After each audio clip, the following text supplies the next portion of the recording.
Yes, so from my side also welcome everybody, also from well, the worldwide audience. For this presentation, I would like to tell a few things about the genomic indicator diversity within and between breeds. So this presentation will be more like a listing of some of the most important elements, because also then a follow-up presentation will deal with this similar topic more into the application side. So, well, just a general kind of note on the genetic diversity is like, well, as we all know, it's like a prime importance in livestock, not only in livestock populations, but well, in this case, we are focused on livestock. So this is definitely an important element, and well, because well, different populations, breeds may respond differently to the different conditions that they are in, and also, well, in these times, also to the potential change in these conditions, which is of course very relevant to the climate change issues that are popping up. And of course, one other thing is especially well also connected to the mission of FAO is the importance of producing food local resources also in local conditions, and of course relevance to the sustainable development goals mostly to go to zero hunger. So in here, in this presentation, I would use the genetic variation and genetic diversity as almost as synonyms, that these can be studied basically on different levels. Could be on individual animals, populations, or breeds, however we want to call them, and also on a species level. And of course, well, it's a good thing and a bad thing at the same time. We have a various number of different metrics that could be used on a different levels. So in this talk, I will keep it simple also for time reasons, and we will talk about the assessment of variation within and between breeds. So we start with the within breed genetic variation, and yeah, so this one is actually affected by different processes, including mutation, drift, selection, all the type of stuff that is just basically life basically happening. And this cumulative impact of these processes forms these breeds. So this is what determines their fitness, their adaptation, and then this determines their looks and all that attributes that we are looking for. When we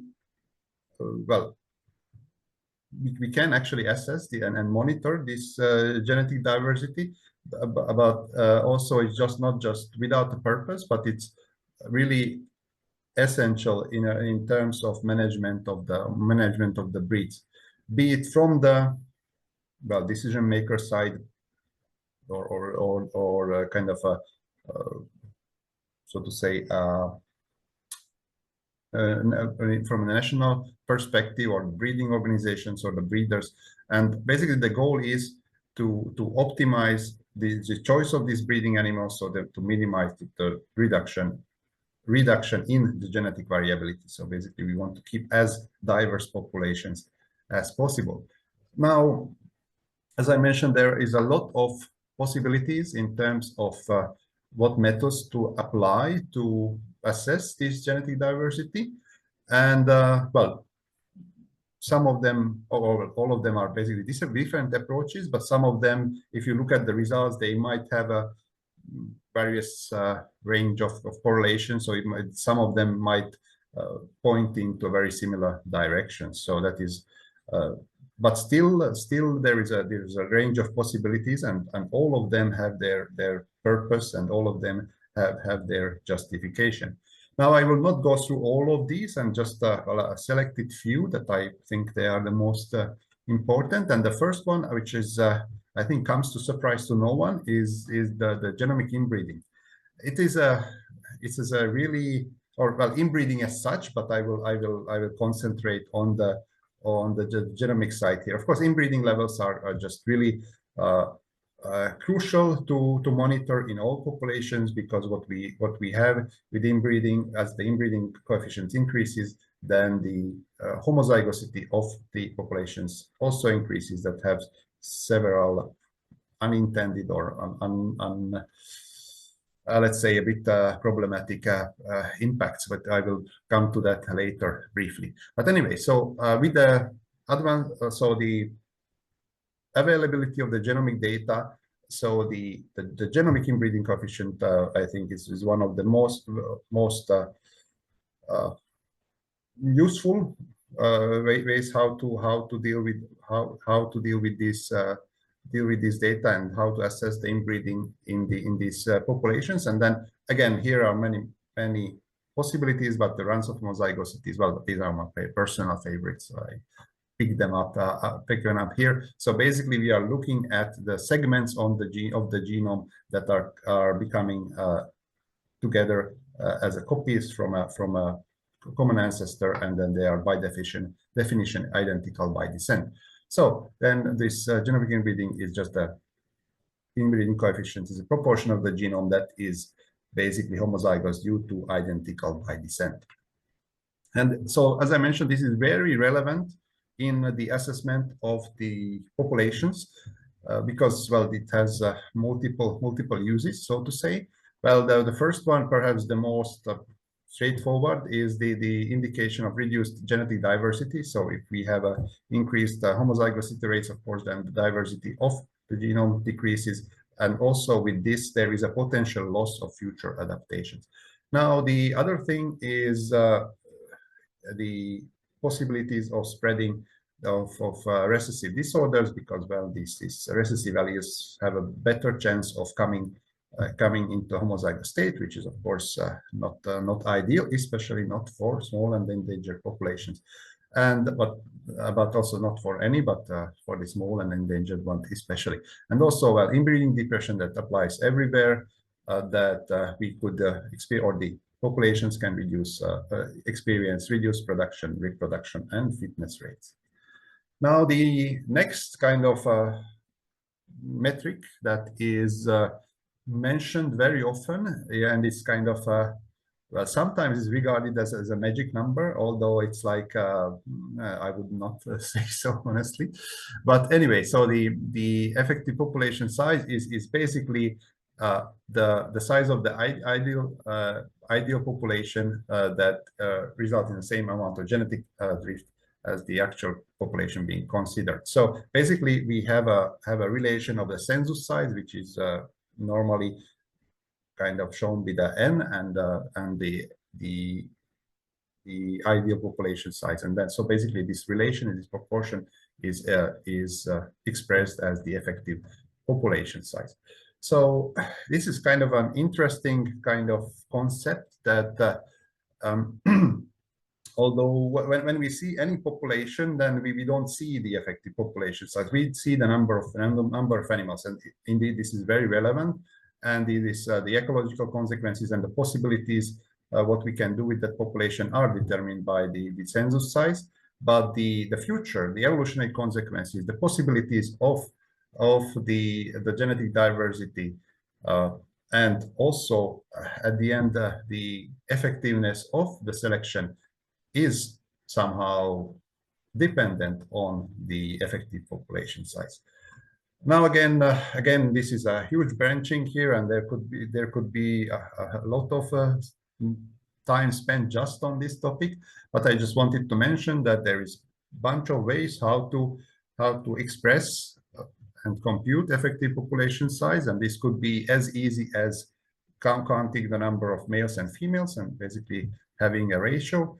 Or it could be based on the inbreeding levels, based on the LD, and also genomic data, and there are many other possibilities. But at the end, it is a metric that is used often in the assessment of populations. Now, if we talk about variation between breeds now, so now we have a bit of a shift. So still, I mean, of course, it's very relevant to check what is the diversity metrics within each breed, but then we also need to be aware what is the possibilities and what are the differences and similarities between different breeds within a species. So Again, here it's a similar thought as before. So we have a range of breeds, and all of these breeds have a reason to exist, and also they are relevant in their conditions and in their place, because they are normally very well adapted to this climate and environmental conditions. And again, the potential change in these conditions.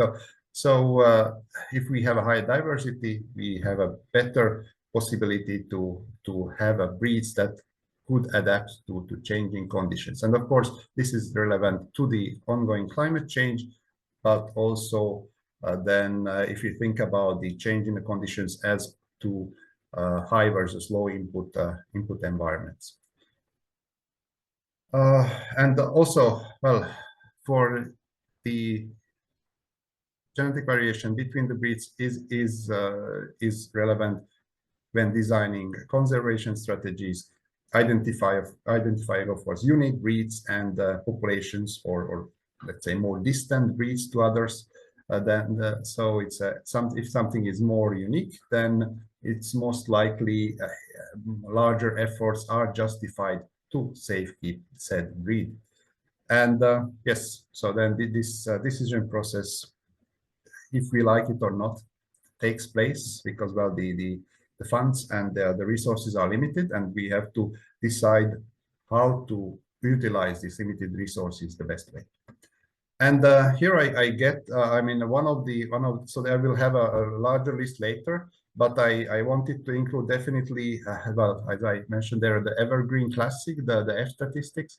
It is coming from 1951 already, and it's could be used within and between breeds. So it's kind of depending on what side of the F statistic we look at, and this is basically the measure that is compares the heterozygosity levels to, again, ideal populations of the Heidelberg equilibrium.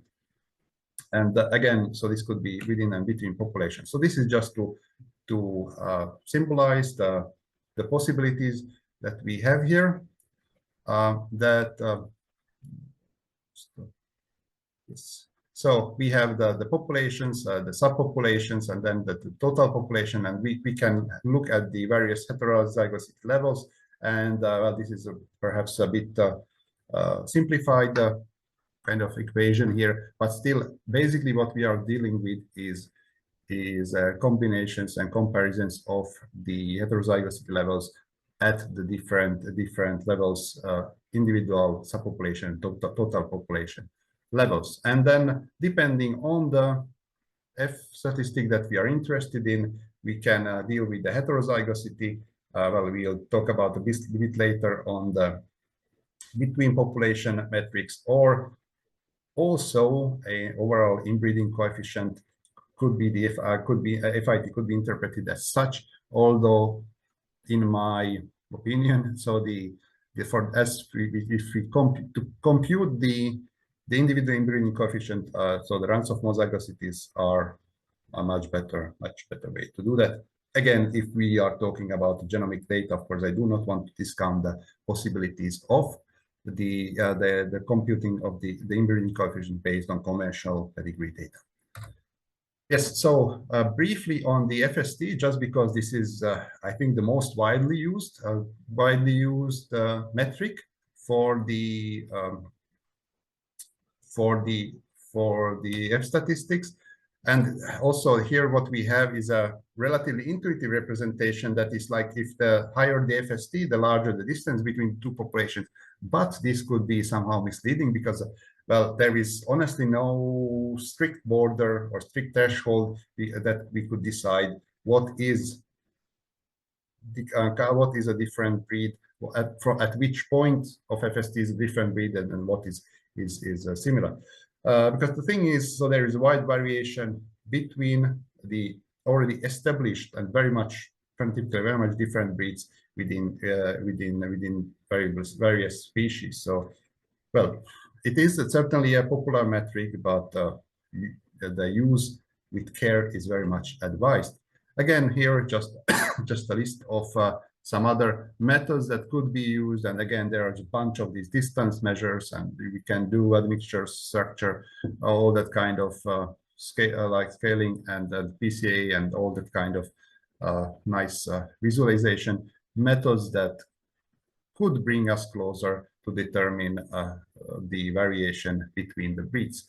So already at the conclusion slide, and I would keep it brief, that basically the detailed knowledge of the livestock population is, I'm very much convinced, that prerequisite for their management. So we have to know what we have in order to manage this properly. And evaluation within the within breed diversity might indicate the urgency of the action. So if we see that something is really bad, then we should act quickly. But the evaluation of variety between the population again indicates the uniqueness of the case. So what are the priority breeds that should be just kind of taken care of as first?